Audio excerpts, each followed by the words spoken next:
Welcome to the Top Order podcast. All of the bands together this evening to talk about the world of the red and white ball game that we love. Of course, we're talking about golf. No, we're talking about cricket, although the Ryder Cup was probably the sporting highlight of the week for the Englishmen on this call tonight. We are going to talk Black Caps Australia. What did we learn from that series? The Women's World Cup is underway. Australia and the White Ferns and England have started with a crushing victory of South Africa. We'll also talk about India versus West Indies. Not strictly a white ball game, but lasted about as long as one. And we'll also say farewell to Chris Woakes as well. All coming up on the Top Order podcast. Stay tuned. Well, boys, good to all be back together. A happy Dr. Barker. Man United have got their first victory since, of course, that famous run in, 1961 or something like that, Jamie? So it seemed a pretty long time. But we're not here to talk about the football. We are here to talk about the cricket. We've got to start, I think, with some Test cricket. And Raj, you pointed out before the recording, this game went about as long as an ODI, but it was a Test match, a red ball game. Where do we want to start? India just too good and showing that, I guess, gulf between the teams at the top of the Test World Championship ladder and the others, or is there a little bit more to it than that? I'll probably come to the studio first for your opening gambits on India and West Indies. I think my first initial reaction, having watched the Test match and then sort of in the immediate aftermath, was just how disappointed I continually am with the on-field performance of the West Indies team. I don't think there's a bigger gap in world cricket between my hopes and my dreams for a team's success and their actual on-field performance. They are almost as dear to my heart as the Australian team, and they're certainly my favourites of the sort of residential teams that I support. But I've never heard you call them we like you have with the Kiwis. It's just, well, that's a good point. I said non-residential. Yeah, okay, give me a break. Fair enough. So we're allowed to have a secondary team that we like, that we hold dear to our hearts. Of course, everyone has a second favourite rugby league team. West Indies are my second favourite cricket team after Australia and New Zealand. That technically makes them third, but that's by the by. But look, the level of difference between where I'd want them to be and where they are really in the cricketing doldrums, and Nadirs don't get much more Nadirish than the performance they laid on against India. I'm pretty sure you've also said that before on the pod. I genuinely don't know how to analyse this West Indies team other than their batting scorecard looks like a series of phone numbers, and without either of the two Josephs, they just don't have any penetration in their bowling attack that makes me think that there's a way forward for this group. I mean, they look a completely different bowling unit with both of the two Josephs. I won't keep saying Joseph brothers, but they're not brothers, but the two Josephs. But just their batting lineup just needs some starch. I mean, someone like get the Sard out and iron their shirts and put some creases in just do something to give them some starch, because they just fold time after time after time after time, and it doesn't matter who they seem to choose in their batting lineup. They just can't find anyone who's capable of scoring runs. I mean, I read a stat today in the aftermath of the game.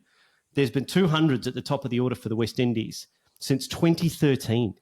One of them was Craig Brathwaite, and the other one was Tej Chanderpaul's 207 that he got, which is his only Test 100. Other than that, for 12 years, no one has been able to score 100 opening the batting for the West Indies. I mean, it's sad. Can we start then at the top of the game, the first session? You know, there was a few messages going around that the pitch was a bit green, which I was, because I hadn't seen that. And then when I watched it, I was like, this pitch isn't very green. But there was obviously a little bit of moisture in it. But when they were 90 for 5 after the first session, with that pitch just probably getting better to bat on until it will obviously turn into a spinning pitch, it was almost over already at that stage. And, you know, I'll be a little bit critical of the Indian bowling as well. I don't think that they bowled that well with the new pill either. They were a bit short, a bit wide. You know, obviously Siraj did did bag a few wickets, and the spinners bowled really well as well. But I think that that was the worst that we'll see out of the probably Indians for a while, and they seem to have no problem knocking over the top order with a little bit of assistance from the pitch. What did you make of that sort of start to the game and being on downhill or coming from behind the 8 ball the whole time? Oh, yeah. I mean, you guys have said it. I mean, like we look at this game and we think, look, India's been better with the bat, the ball, and in the field. They've really just comprehensively beaten. I sort of think of the game in moments that sort of summed up the whole thing for me. I mean, you talked about they were 5 down, the West Indies, in that first innings, and they looked to be building a tiny little partnership.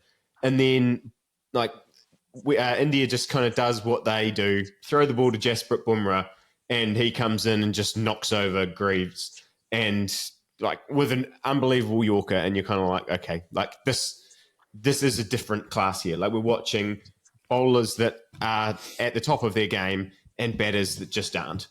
And then you flip it over to day 2, and Jayden Seales, who is one of the bright prospects for the West Indies. You know, we talked during the Australia series about kind of how good that bowling lineup can be, and how they must feel so let down by the fact that they just can't get any runs behind them. And yes, they were already behind in the game because KL Rahul was on 50 odd or whatever he was. They were 120 odd for 2, but he gets a genuine edge, and it just goes straight between slip and the keeper. What was it, second over of the day, first over of the day, and you could just see like the whole energy went out of the West Indies side. It felt like inevitability just kind of hit, and they went, oh well, we're here all day. Like, we're here all day now, and that's what eventuated. They were there all day.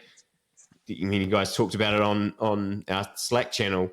India could have batted for a lot longer if they wanted to, but they went, well, we'll just declare now because we know that we can knock over the West Indies and finish this job off and get another couple of days rest before the next test. And maybe that means Bumrah can play again and Siraj can play again. And yeah, I don't know. I mean, I've got plenty of numbers, but I mean, throw it over to the English boys. What did you guys make of all of this? Yeah, I think sort of on the wider point around the West Indies cricket, and I think Roston Chase has come out and made some comments in the press after the game as well. We always talk a lot about, you know, backing the talent that you've got, particularly when you've got some young talent. And West Indies have, you know, we've got Chanderpaul at the top of the order. We've got Alec Athanasi, who's looked really, really stylish on a few occasions that he's played. So, you know, they are investing in these guys and, the likes of Jayden Seales, etc., from a bowling perspective. And as Baldy says, certainly Shamar Joseph, who as a younger player, I put Alzari Joseph maybe, slightly more experience, international cricket experience. But when we say back these players, they can back them in terms of continuing to pick them, but they're not really able to back them in terms of getting them the quality of first-class cricket, particularly at home, that's going to give them the ability, I think, to succeed on the test match scale that, you know, their first-class competition is woefully underinvested in. You only need to look at, you know, when they posted, you know, World Cups, they put a lot of money in to get, 4 or 5 grounds that can host World Cup cricket for an ICC tournament. And then 5-6 years later, they're not much better than club grounds in terms of the facilities, because they just don't have the infrastructure money to put in. So I think, I don't want it to go down this route of having a conversation about how we distribute the funds from the game better. But if we don't want to end up with 2 tiers of test match cricket, then, that's going to need to be really, really looked at, because I just don't think they're going to be on that level playing field. And then, in this game, India have been able to do this a lot more in recent times. It used to be, you turned up and it was an absolute Bunsen and they picked 3 spinners and rolled you out. Now they've got the ability to have a pitch that starts with a bit of moisture in it because they've got the likes of Siraj and Bumrah and others, and then they can still pick 3 spinners for when it dries up, and they can still pick 8 guys who could bat in the top 5 as well. So that it is a little bit of a David versus Goliath as well. just in terms of personnel, I think.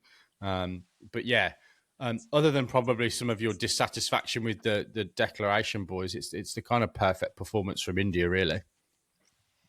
If I just jump on some of what Binksy said, I think I completely agree that, when you pick younger players, you're always going to get inconsistency as well. And I think that's kind of what you start to see. But I think, the point there about the lack of investment in the first class game is certainly one of the core issues here. If we think back to the great West Indian teams of the 70s and 80s, most of them were applying their trade in a really competitive first class environment, whether that be at home or abroad.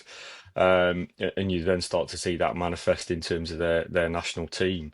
It is a shame, absolutely. But I think there's a couple of things at play here: that inconsistency of younger players, but also the foundation in their game.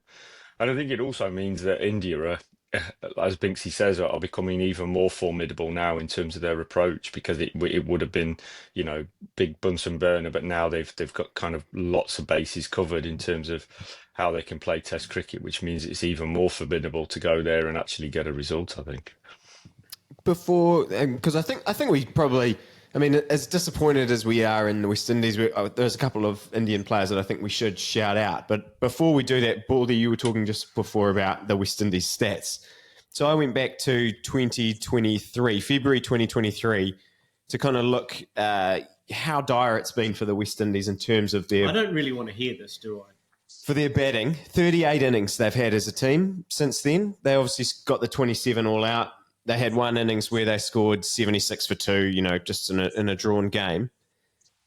24 times they have scored between 100 and 199, and only 3 times have they scored over 300 in the last 38 innings of their batting. So, yeah, you're not going to... And they are all games where, they beat Pakistan in a low-scoring game, 163 and 244. That was in a spinning, one of the spinners in Multan, the recent ones.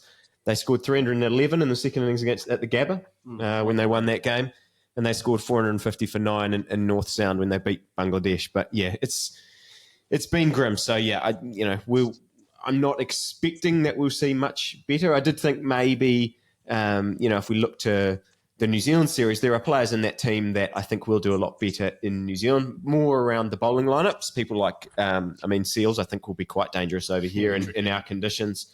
Obviously, if the Joseph duo come over as well, but I think Greaves will be quite handy over in New Zealand conditions as well. He is someone who does seem like he's in that sort of Darren Sammy, Jason Holder kind of mould, where he looks like he's an all-rounder who's going to fight and make you work for, as much as I said Bumrah cleaned him up, he's going to make you actually work and be there and be there with ball and bat. But yeah, you want to jump in? I think he's a bit better than both of those two guys, to be honest. Yeah. I think like you talk about guys who show bottle, and he's one of the few who's actually showed that he's got a bit of starch about him. Yeah. He was prepared to counter-attack the Australians.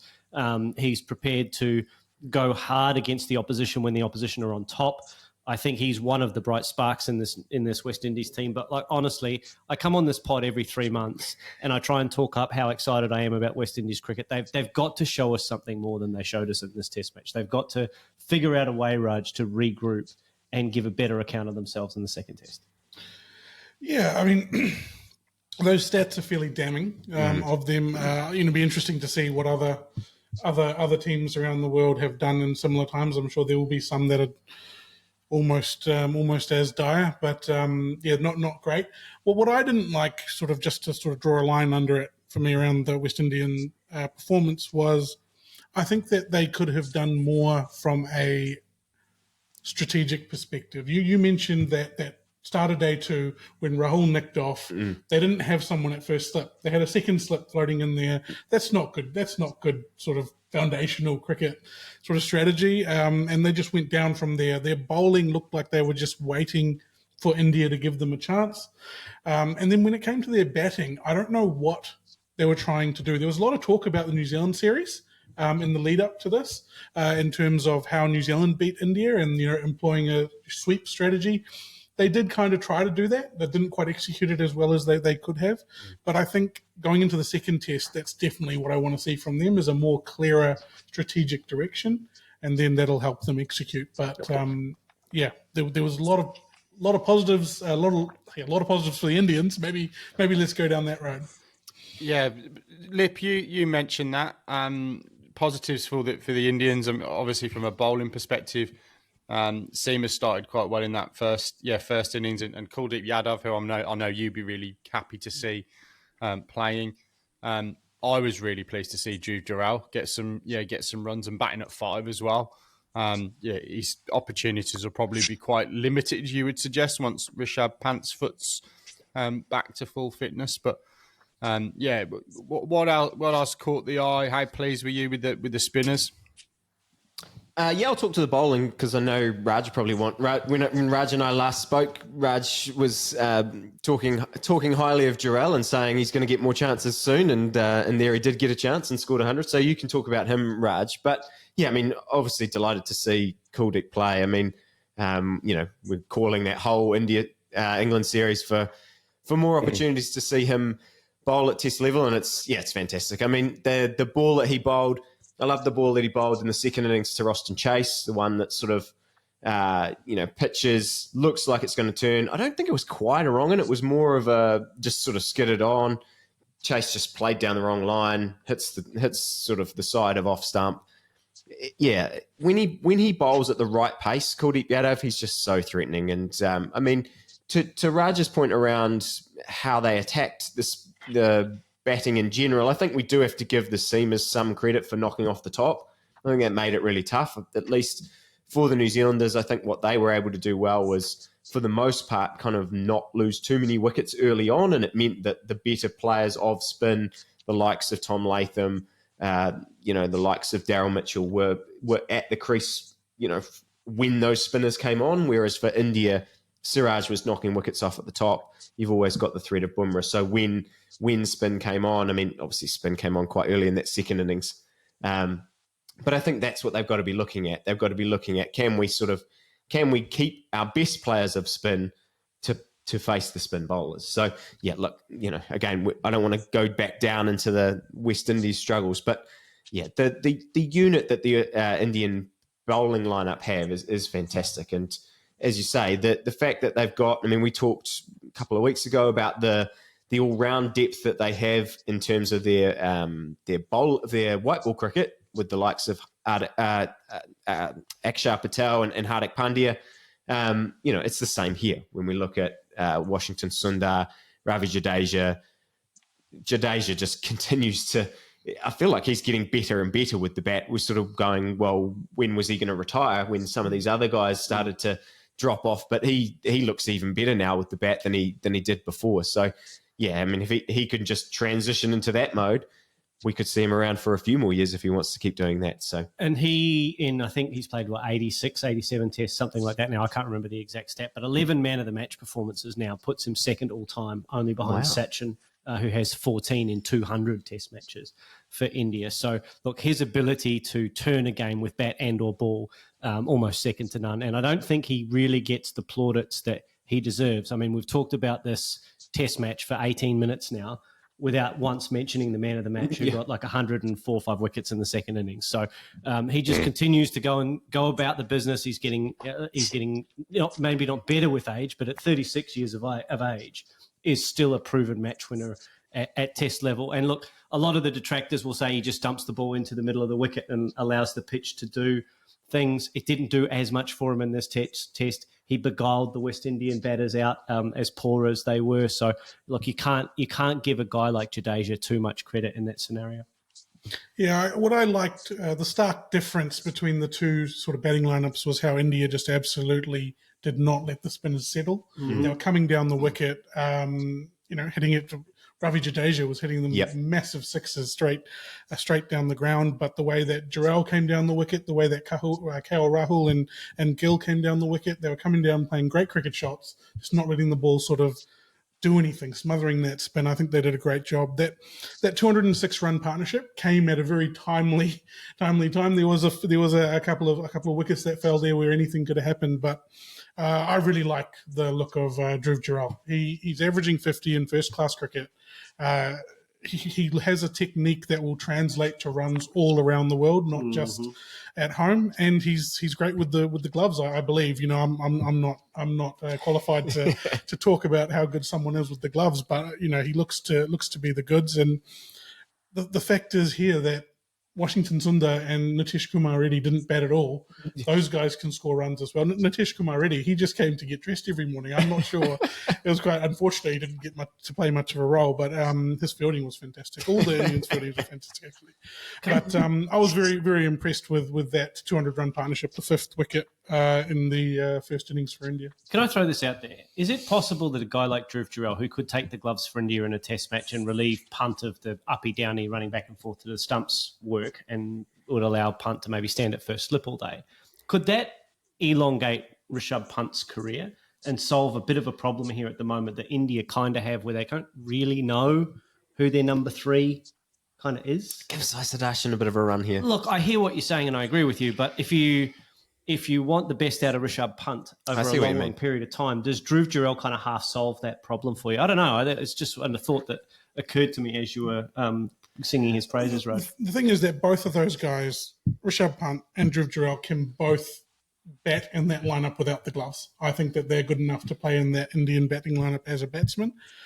The problem with Sai Sudarshan, he's trying to make a name for himself. He bats well at the A level. He scored runs last week against Australia. He was the most unorganised against that spin when we saw it, and it ended up with that wicket, unfortunately, going back on that wicket. But, I think that either of them could play as a batsman. Who gets the glove is a different sort of question. So, definitely Baldy. What did you guys make of the batting, Binksy? Yeah, I was just going to chime in on the Dhruv Jurel piece. He kept wicket, obviously, in quite a lot of the series here. After Pant had been injured initially, I think he did a digit, didn't he? Done himself a mischief. The first test in England. So Jurel kept wicket as the 12th man, but Pant still batted. And then obviously there was the foot injury and came in and then played, obviously, with the gloves from the start of this series.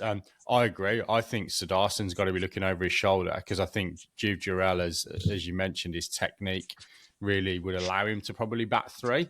And then he's got that extra string to his bow as well. And that's the challenge with this Indian side, isn't it? With the exception of Jaiswal and Sudarshan, all of that top sort of 6 or 7 have got another string to their bow. KL Rahul's kept wicket in test matches. Shubman Gill's obviously the skipper. You've got Jadeja, Sundar, Reddy, all genuine. They're genuine all-rounders, which is bloody scary when you think about it. So, that was what was really impressive. And look, Ravi Jadeja's batting. I love watching him bat. He's got a little bit of the sort of he's got a little bit of flamboyance, but he's also got to borrow one of Baldy's words, he's got a bit of stickability, which I really, really like. And Raj, echo what you said. I think partnership, partnership's key. Other than doing what I think 10 years ago you would have done, which is grind West Indies into the dirt for another day and bat and get 650 or whatever, and then really have loads to play with. There isn't anything from a game plan perspective they could have done different. I think it's fantastic. Fantastic performance. Jamie, anything from you, or should we move on? I just echo Stu's point. I think Sudarshan deserves a run. But take all your points that he kind of needs to develop his wicket keeping skills or his spin bowling skills, I think, to probably retain himself in that squad, unless he's he's nailing the runs chart or the runs column. But what an amazing situation to be in when you can kind of add those players in or take those players out. I mean, essentially, if you're having Pant at 3 and Jurel in there, you're basically batting down first-class batters, aren't you, down to 9, 10. I mean, It's kind of crazy, but Well, keepers are born, not made, Jamie. So he's got a lot of work to do. Got a lot of work to do to work on his keeping. Right, let's move on. Let's stay a little bit close to home for you boys. So 3 T20 eyes, Australia and New Zealand all played in Mount Maunganui. I think all at the Bay That's Oval. correct. Yep. I guess the question we've got in the run sheet is what did we learn? And I suppose that question's to both Australia and New Zealand. I'm just going to add one really, really quick observation for you, Baldy. What I really was kind of scared about watching that Australian team is, and Mitch Marsh is captain, isn't he? I think of this Yes. of this team. Yeah, they looked like they were having fun on the field. And that's the first time I reckon I've seen an Australian team look like they're having fun for a long, long time. Which is scary because I think when you've got that sort of ethos in your team, it massively, massively helps. Worries for the Ashes for me, although not all the personnel is going to be the same. If you can translate that, but I don't think you will because you'll have Marnus and Steve Smith and Pat Cummins back, won't you? And they don't look like they're particularly fun. But there you go. That's my observation. But yeah, over to you guys in terms of what you've learnt from these three spring games at the Bay Oval. What have you learnt as Kiwis, boys? I've got lots of Australian notes, but I didn't take any New Zealand notes. What have you both learned from a New Zealand perspective from this 2 and a third games of T20 cricket? I've got a few notes. At the top of my note here is I felt like we were missing Mitchell Santner. I think we missed him dearly as a cog to our bowling lineup. The thing that is sort of scary to me is, Australia, won the first one quite comfortably. The second one was rained out. The third one, they should have won comfortably. I think they bungled that chase a little bit. Yeah. But there's not that much missing from our bowling lineup, and they looked to really have it under control. I don't know if it's the fact, when you're like when you're a 10-year-old kid and you turn up for your Monday or Saturday morning cricket, you're on a artificial wicket on a ground the size of the postage stamp. I feel like that's how the Australians look at our grounds when they come here, and they just smack it, and it goes so far past the boundary. It's incredible. That's what it felt like. They were always in control. They took, the heart of our sort of best bowlers that we've got that we want to take forward to the next T20 World Cup and really gave them a spanking, to put it in, quite uncolloquial kind of terms. But I think we were missing Santner. I think that Jimmy Neesham is a absolute catalyst that we need in our white ball team. He always seems to do something. Usually it's for the Black Caps. Sometimes it helps the other team by going to the boundary a lot easier. But with the ball or the bat, he's usually a catalyst for good with the Black Caps side. And then I think at some stage we're going to have to accept Binksy's point that he's been saying for a while now and really examine Devon Conway and his form, because he did not look great at all in this series. I'll pick up on your point. Well, your point about the all-rounders, I think, is massive. That's one of the things I had on here. I think if we're looking ahead to the T20 World Cup, no Phillips, no Santner, no Ravindra, and maybe if we're going to think that Neesham might find his way in there, I don't know that he will, because he was obviously on the outs. There were all those guys that I've mentioned, Kane, Finn Allen, a bunch of guys that weren't named in the initial squad anyway. And then it still took an injury, horrible injury actually, to Rachin Ravindra for Jimmy Neesham to kind of come into that squad. So I don't, obviously he took his chance, but I still don't know how close he is to actually being on the plane, especially when we're thinking that he's going, we're going over, and we're probably thinking it might be a spin bowling all-rounder that fits into that lineup rather than a pace bowling all-rounder. But your point around the bowling attack, I know he ended up being the one that got hit the most yesterday, being Sears. But that first T20 really made me think that our bowling lineup has to have Lockie Ferguson, Ben Sears, or Will O'Rourke. One of those guys kind of has to be in that lineup, I think, for us to really have, because there's no left armour. we've got a lot of spin options, so those will all be covered. But the fact that all those right armers, they're all quite different. You know, Matt Henry, Jacob Duffy, Zach Folkes, Kyle Jamieson, they're all different, but they all bowl about the same speed. And I think that if you're going to give the captain, who I also had some question marks about tactics, what we were trying to do in terms of changing it up. That, as you say, it looked like they were kind of just running in, bowling in a spot, and just getting deposited over the fence. I think to give your captain another option about how you want to attack and try and pick up a wicket, a Sears or an O'Rourke or a Ferguson is going to be really key for that.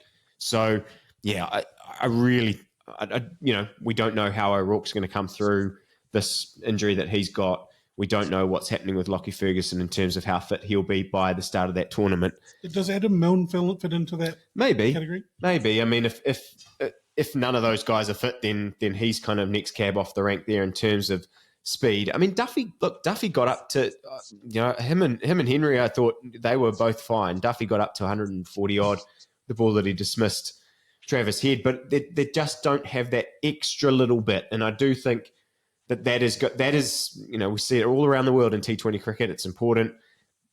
That was a missing element for the way that our bowling lineup performed in this T20 series. Do you want to? I mean, the other point that I had down here, which maybe leads on to you talking, is I just wrote playing Australia sucks. Like, honestly, as a New Zealander, it really does. It just feels like we're constantly on the back foot, no matter what happens. We lose early wickets. I mean, 6 for 3 in that first game. Conway gets out early in that third game. Every time a partnership builds, you kind of think, okay, we're getting back into this. Even, Tim Robinson, who, let's circle back to him later. But, Tim Robinson scores 100, brilliant T20 100 from that position. And then Mitch Marsh and Travis Head just swing the bat and smash it all over the place in the power play. Swing the bat's probably not fair for Marsh. That's unfair. Because I think he played brilliantly in this series. Travis Head, let's come back to him because I do think he is at the point where he's just swinging the bat now. Like, the demoralising point is that the crowd was actually in danger when Australia was batting. They were hitting it such a long way. Such a long way. I thought they were very dominant with the bat. Well, they absolutely were. And I think New Zealand played a little bit into Mitchell Marsh's hands, a fraction, because they dropped short to him a reasonable amount. And if we learned anything from his success in Australia's red ball setup, particularly when he went to England and faced Wood and co, is that if you drop short to Mitchell Marsh, he'll deposit you a long way back into the square leg stand. And that's not even the worst part about having to bowl to him, because if you pitch up, his strongest point is over mid-off and cover. Yeah. And I think that's where they got scared in that first game. They pitched it up to him and he just deposited him down the ground. And his hitting, I mean, I wrote down here, it's a tale of two swamps or a tale of two marshes, because in 2024, prior to him being dropped from the test side, his scores, again, I keep saying it, looked like a phone number, 96647952240. In his last 7 bats, he's gone past 50, excluding the 9 not out in the non-finished games. He's gone past 50 5 times out of 6, and he's got 200s. He now joins a list of about 4 blokes, I think, from an Australian perspective, who have 100 in every format, with that 103 not out the other night. And look, as soon as we criticised him, I think it was I criticised him on the pod and said that his spot might be in jeopardy. He needs to build on some form. He's certainly gone ahead and done that. I'll remind you that was just after he hit the first ball of the season to 6. Yeah. So look, he emailed in as well, Baldy, to the pod and mentioned that as and said, how dare I? Look, fair enough. Look, if I can inspire Australians to greater performances by bagging them, then I've done my job. I've done our job. As a collective.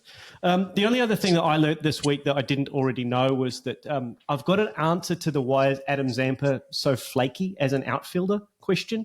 I don't know if I mentioned this on the pod, but it's been running through in the pinball machine that is my brain for some time now. But I learnt this week that Adam Zampa has Raynaud's syndrome, which for viewers and listeners who don't know what that is, it's a circulatory issue which means you lose sensation and blood flow in your fingers, and your hands can actually go numb. So I know a couple of people that in my family have been affected by this. My mum has it, and then a colleague at work has it as well.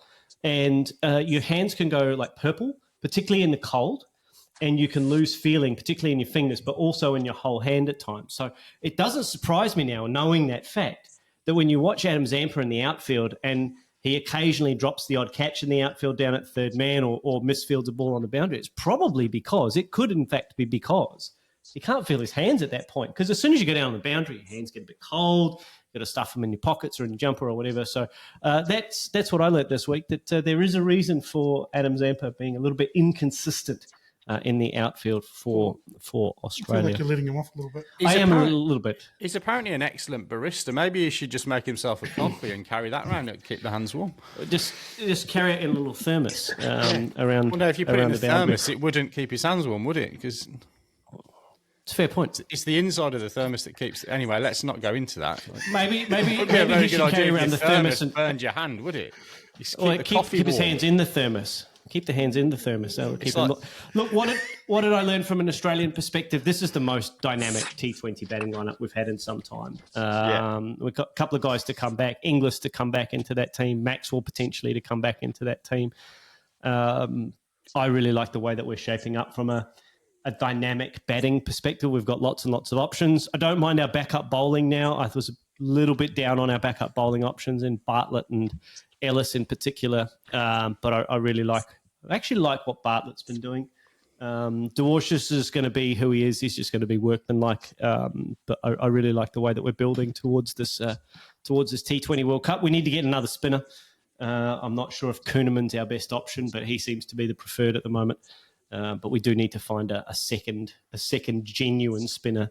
And the other thing I think that we've learned that I think we probably already knew is that Josh Hazlewood is by far our best short form bowler, and has been since Mitchell Starc started reversing his way back out of this white ball team. So there you go. I've got a question for you boys before we move on from this Australia-New Zealand series. There's Marsh talk again.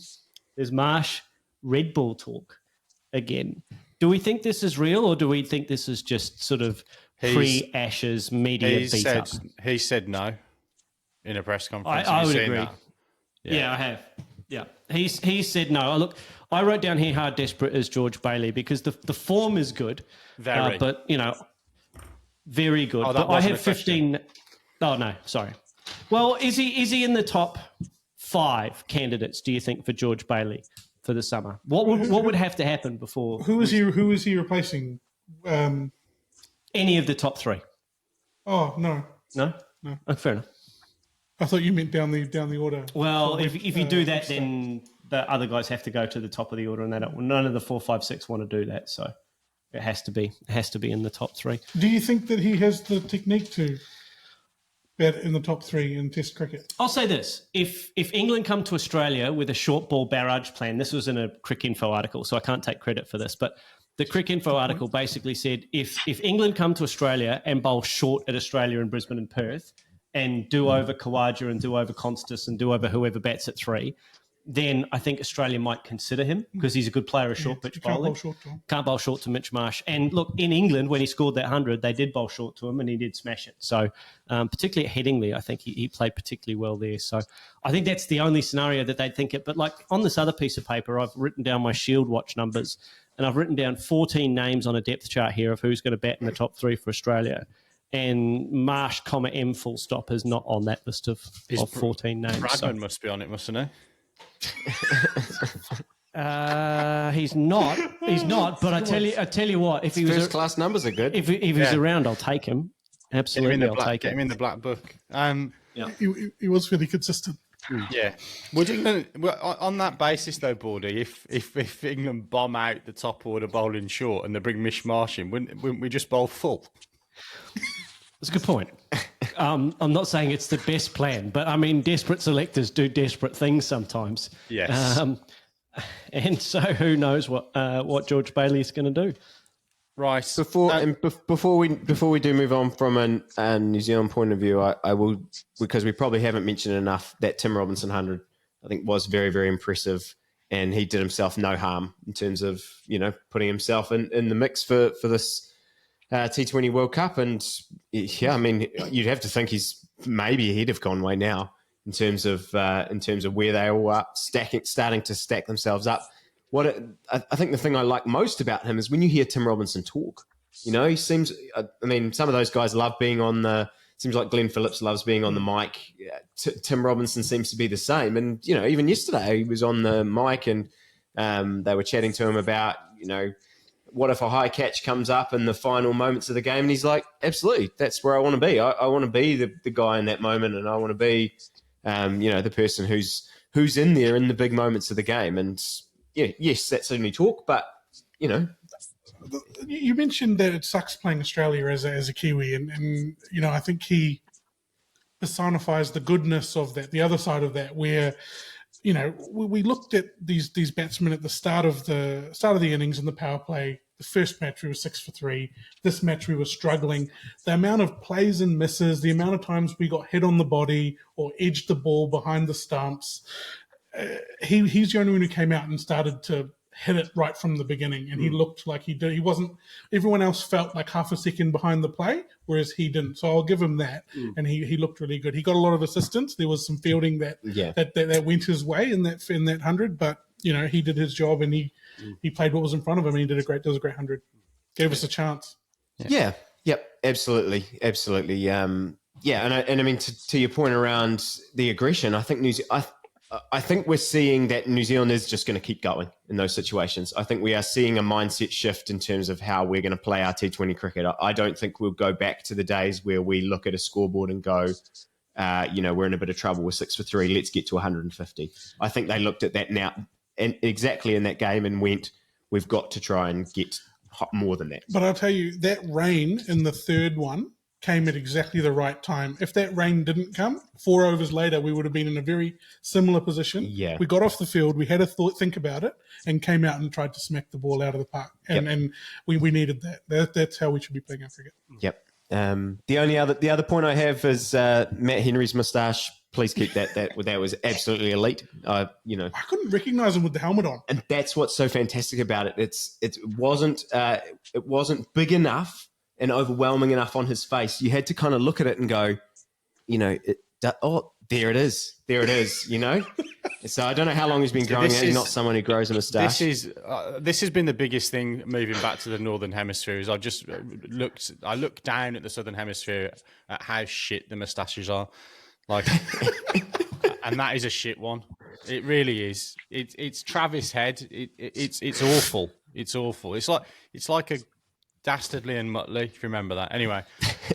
Binksy, I'll allow you to say a lot of things about Australia. I'll allow you to say a lot of things about Australian cricketers, but I will not allow you to criticise the caterpillar that is on the top left of Travis Head. It is absolutely first class. It is probably, I think it's best 21st century moustache by an Australian cricketer, and that's saying something. And it's on the Mount Rushmore alongside Hughes, Boone, and I want to say the original Alan Border orange mustache as well. The one that was the very square one, that sort of. Yes. Yeah. Yep.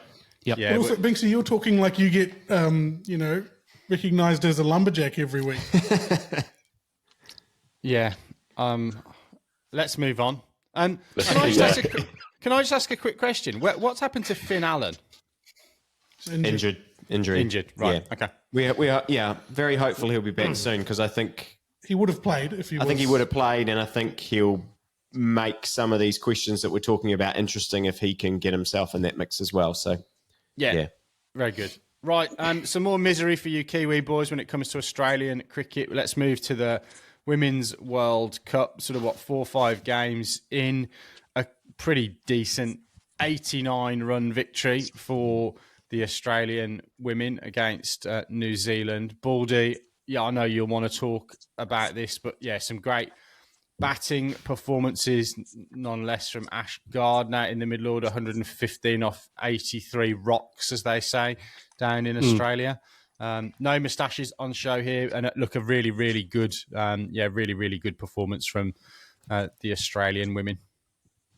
It's the depth that kills you against Australia, isn't it? I mean, so many times over the last 8-10 years, opposition have got on top against Australia, have got Australia 100 for 5 or 80 for 4 or whatever, and it's the woman that comes out at 6 or 7 that belts you into the submission, whether it's a Gardner or a Talia McGrath or Beth Mooney batting down the order and what have you. So look, Australia can hurt you from anywhere, 1 to 8 in the lineup, and they've got so many good. When we talk about India's all-rounders, Australia have got so many good all-rounders that they can hurt you with the bat and the ball from those players as well. So it was a great opening game for Australia. I'll let the two roses either side of me talk about the New Zealand performance. But look, a great start to Australia.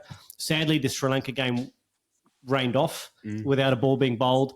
That takes a point off Australia. I think it opens the door just a fraction in terms of being able to top the group. You have to go through Australia to do that, I think, in this World Cup at the moment. But, I want to talk about actually New Zealand's chances going forward, because the England-South Africa game, I think, opened the door for New Zealand big time to be able to get to a semi-final spot. Because if we talk about the race for England, South Africa, New Zealand and England for 3 out of those 4 semi-final spots, if we make the assumption that Australia are going to get in there, that net run rate's going to be important. And even though New Zealand went down to Australia, the fact that South Africa got clobbered by England, and props to the England women's team, just absolutely pantsed the South Africans. I'm not sure if you're allowed to say that in women's cricket, but that's what happened. South Africa all out for 70 on, and England ran it down in about an over and a half. That does huge things for net run rate for New Zealand going forward. Baldy, I've got to jump in on that. They didn't run it down in an over and a half is the issue. They not fast enough for you? Mate, they dotted up a storm, honestly. It didn't feel like that watching the highlights. Yeah, no. So they took 14 overs to knock off 73. So strike rates of 60 and 80 respectively for the batters. Yeah, so don't get me wrong, it's still given us a pretty decent position and a pretty decent net run rate. But I just let's be factually accurate, if nothing else, where we can be. We have a lot of. So I hear what you're saying, and I agree with you. The fact that they bowled them out for 69 means that the net run rate boost is huge, because that 69 gets stretched over 20 overs. Yeah. New Zealand, talk to me, boys. I could repeat what I just said. Playing Australia sucks, doesn't it? And it's even more so in the women's game, because they're just so good. As you said, New Zealand, at the start of the game, Australia is not mucking around. They're smashing it all over the place, and you're thinking, okay, this could kind of get ugly. And then, Brie Illing gets a wicket. You sort of think, okay, cool. But, now the next person comes in and the next person comes in. But Mealy Kerr comes on. How about that wrong? And Baldy, even you must have enjoyed that. That was good. That first ball wrong and hits off stump, and suddenly you're going, okay, maybe the door is open. And every time it was 113 for 4, 128 for 5, even 192 for 6. And you're thinking, okay, can we keep them to 250 here and stay in this game? But you just said it, Ash Gardner. But not much is going to change from a strategic point of view. Probably we're always going to lose this game. Yeah. We still have to win against the other teams that we play. 100 for Devine, was it? Yeah, fantastic. Great to start the tournament like that. Good to sort of springboard her down the rest of the tournament. But I don't think it changes much for us. We've lost one game. That's in the rearview mirror. Let's go forward now. Yeah, and I think there are, oh no, you go, Jamie. Yeah, just watching the New Zealand response, I think it looked like, for the openers in particular, it kind of looked a little bit like rabbits in headlights. Crikey, we've got to chase 326 here, and it just looked nervy.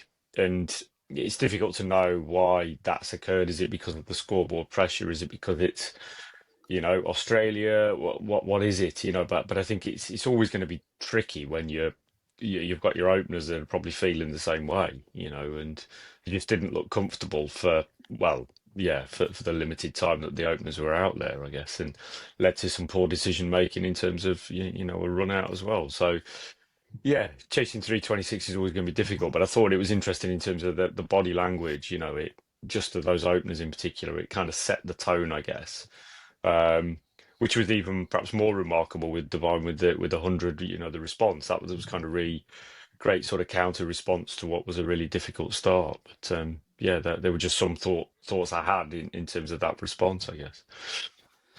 Jamie, does it help from a psychology perspective to get that game out of the way, like first thing in the tournament? You know, if you're gonna have to play the heavyweight, is it better to play them at the start? Is it better to play them in the middle, build towards something? Is it better to play them at the end, and you know your job's kind of almost done at that point? Where would you, if you had to play Australia, where would you want to play them if you were a team like New Zealand or South Africa, for example, Or England. Yeah, I think it's sometimes in the language that you use there. Where do you want to play them? Do you want to, like the big team? I think language around that is probably not always helpful. It's kind of, again, we go quite boring in terms of our approach, but you're focusing too much on the opposition a little bit rather than actually what can we do as the team. And I think if I was playing against, I'll use the term, the bigger teams, it'd be like, adopting a approach about being curious. What can we learn from this? Trying to create a sense of enjoyment, trying to have an element of fun, because all the other stuff is always going to come to the fore. It's going to be the big team, they're going to be the expectations. So you've got to try and create a different narrative about it. I don't think it necessarily matters. There's often been this idea, or you want to get the tough games out the way, like I don't think it necessarily matters, but what it does matter is how you set your team up. If there is language around, we want to get it out the way, then clearly your players are going to respond, well, let's just get it out the way. Let's not really commit to it. We just want to shift on and move to game 2. And that's not particularly helpful. But if we go, so actually we're interested in learning from this game about how it can set us up for future games, that's a different narrative. You're more likely to stay in the game for longer and probably more likely to do better in it. But I don't think there's necessarily a right or a wrong way. It's really about how you set the team up, I think. I've not answered your question, Baldy, but that, yeah. I think that's a great answer. Baldy's attitude's poor. That's what I've taken from it. It could be that. Often is. No, I do think there's a lot of, as you said though, Raj, I think there's a lot, there's plenty of positives New Zealand can take if they want to from that game. The way they fought back to, Australia got off to a flying start. They restrict, they got them in a situation where they're 192 for 6, 120 odd for 5, as we said. Most lineups aren't going to bat that low down. You chip away like that, you're going to be, in a situation where you can win the games. Sophie Devine's going to be a massive player for us. She gets 100. It was, to me, kind of the perfect sort of mix of precision and power from her. Really, really impressive. Lots of, that outfield was lightning fast. And so there was a lot of, just cutting it through gaps, driving just wide of field as it was racing away. And then she got it, she got the power out and started clearing the ropes as well. So, people like Izzy Gaze looked really nice at the end. Brooke Halliday, a bit of power. So, I think there's positives. They're going to have to win against South Africa now. It does make tomorrow night's game against South Africa very, very important, because you'd think that those two are now fighting for that 4th. I think so. India and England look like they're going to be very strong again. So, I agree with you. We've got to take care of everyone else who's not those 3 teams. Would be it's my very simple way of trying to work out how we get to the semi-finals. Yeah, that takes away all of the positive narrative talk that Jamie was just kind of espousing. But from a reality perspective, they take care of South Africa tonight or tomorrow, and they are a foot in the door into the semi-finals. Yes, they've got to take care of business. And I think the rest of the tournament then becomes about going through the process, doing the business, doing the New Zealand things that New Zealand cricket teams do, which is taking the game deep, being there at every part of the contest, all of that kind of fundamental stuff. And that could put New Zealand in a spot in the semi-finals in this World Cup, but they've got to take care of South Africa tomorrow, I think. Key game. Was it tomorrow night, Raj? Is it Monday night. There we go. Boom. Binksy and Jamie, you guys you were a bit critical before of England. I think that was slightly probably tongue-in-cheek. You must have been pretty happy with that result, though. Let me just clarify. I wasn't critical of England. I was critical of Baldy's research. So, yeah. Yeah. Really it's all right. We still look, like I was really pleased with that performance. If you can't be pleased with a performance where only one batter in the opposition team gets into double figures, and you roll them for 69 and knock them off non-down, like, when are you going to be happy? And English people aren't normally happy. So yes, this is me happy. Speak for yourself, Yeah. Vincy. You speak for...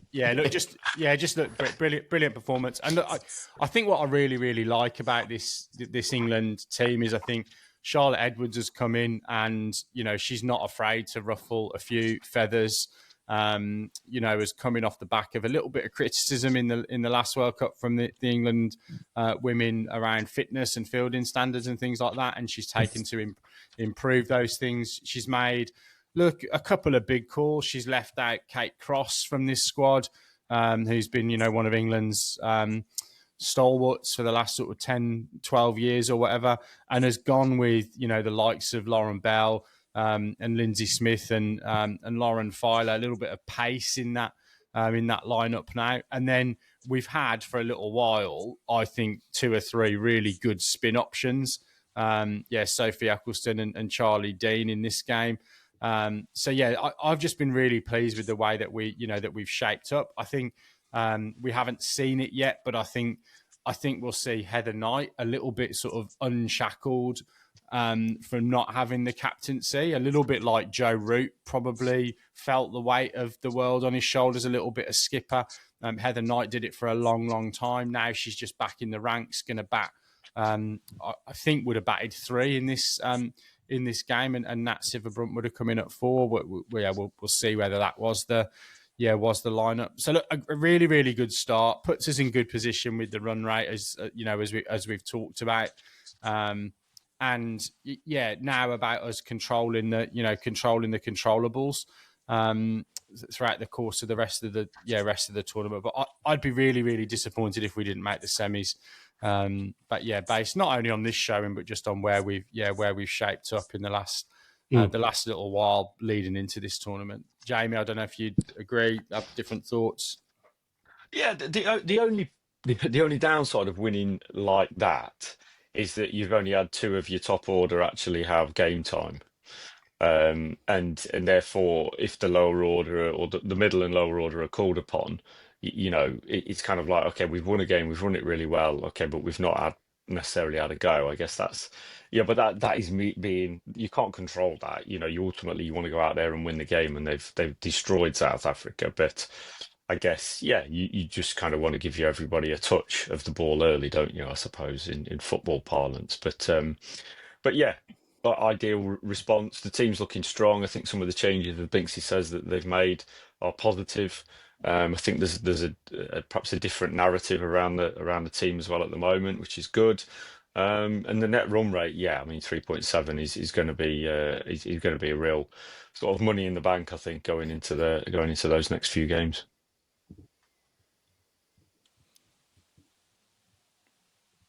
Right. We're almost at the end. We should mention probably the other game that's taken place so far. India women beating Sri Lanka quite comfortably. Deepti Sharma, player of the match for 50 and 3 for, I think, in that game. But plenty more cricket coming up. India women and Pakistan women start in about an hour or so's time in game 6 of that. Plenty more coverage on the Women's World Cup coming up on next week's pod as well. And we do want a little bit of a self-indulgent English moment, which is a farewell to Chris Woakes. I think, I hope, and it sounds as if Rob Key had a conversation with him, but Rob Key's comments pretty much bluntly ending Chris Woakes' international hopes with "he's not in our plans." After the last sort of images of Chris Woakes for him, walking down the steps with his arm in a sling underneath his England cable knit, and he was going to go out and bat one-handed. But Jamie, I guess that the narrative will be brilliant player at home, away record not quite as good, but when you actually probably reflect a little bit more deeply, this guy is someone that was probably in Anderson's shadow a little bit, really, the type of bowler that he was. Nearly 200 test wickets over a 12-year test career.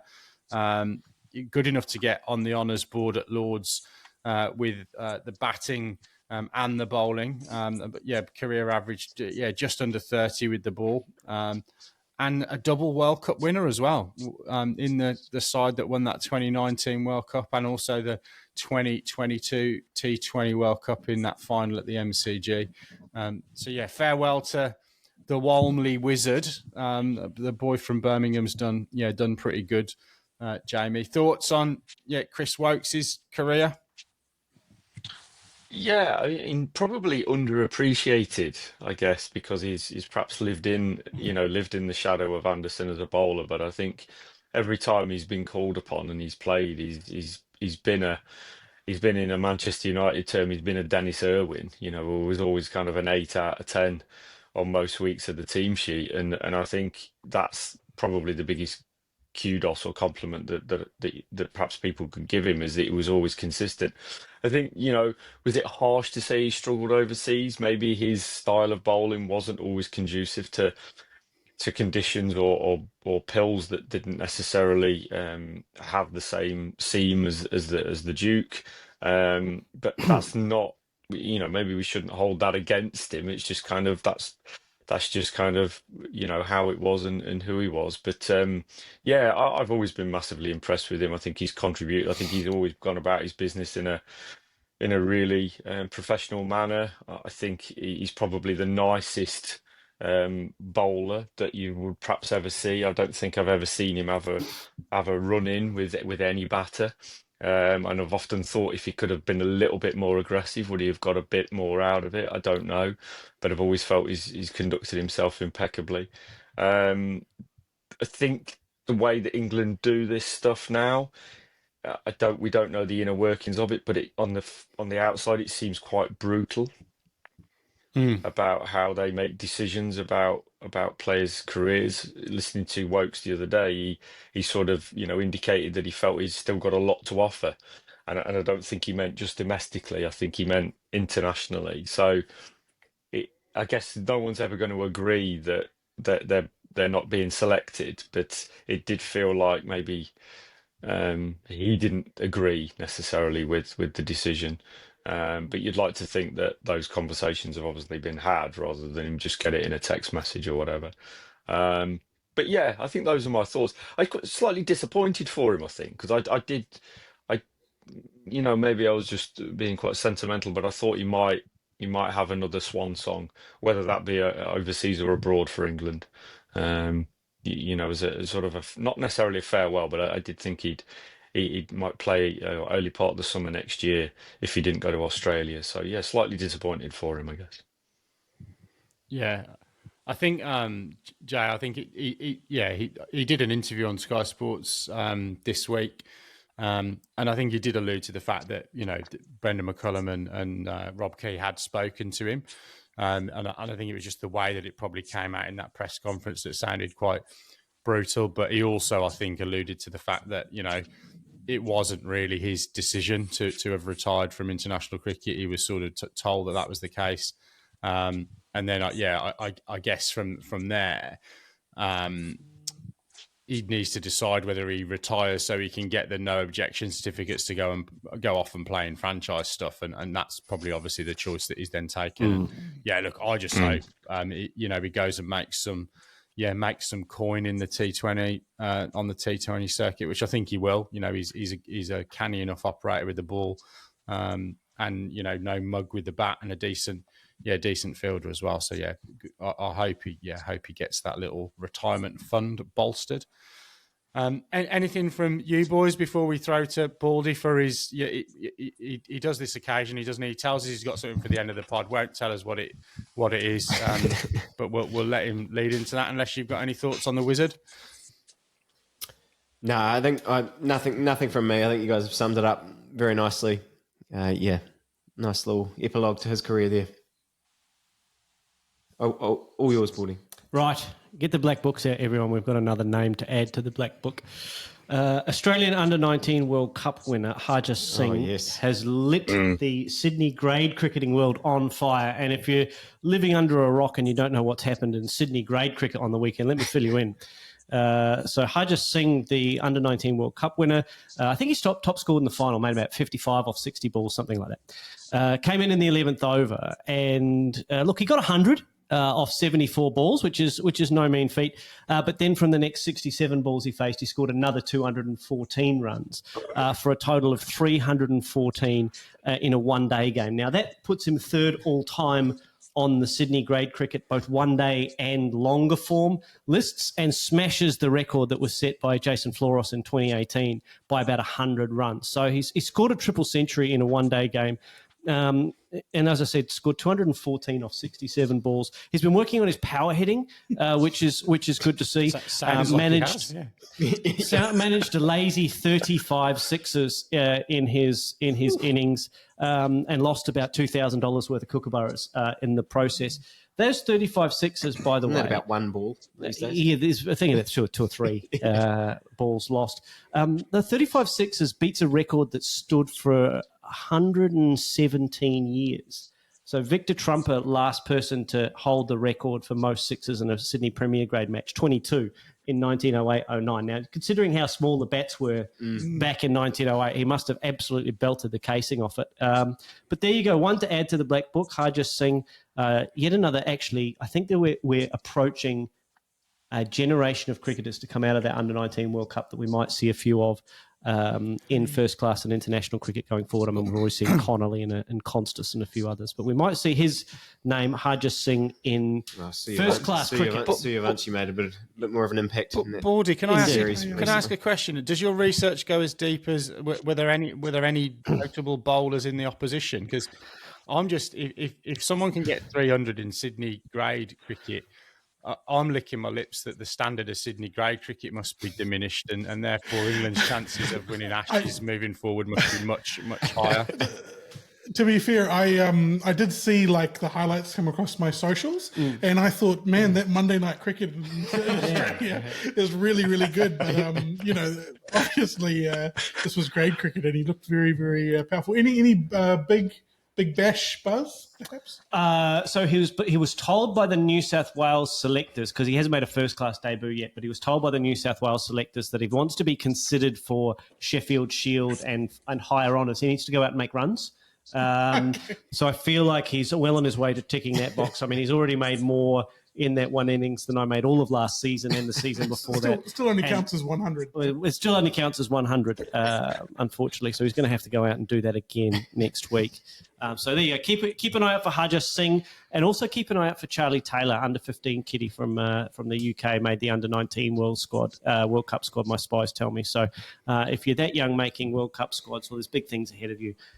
As a cricketer. Not to put too much pressure on the young kid, but look, there's exciting news for both Australian and English cricket fans, as I know there are many. And we've heard a lot about who was the under-14 kid, Suryavanshi, is that his name? Oh, yeah. So we've heard a lot about young talent. He smashed Australia in that A game. I mean, it was a bit of a road, but belted Australia all over the place. There you go, Binksy. Black Book news for this week.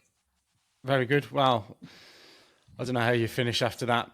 But yes, that is all we've got time for on this episode of the Top Order podcast. We'll be back next week. There'll be more Women's World Cup and no doubt, some more Ashes news as well. We might have, I don't know, a sighting of someone buying some travel currency or something that we can talk about in the lead up to the Ashes, which kicks off obviously mid-November. But for now, it is good night and God bless from us all here on the Top Order podcast. We'll see you soon. Good night.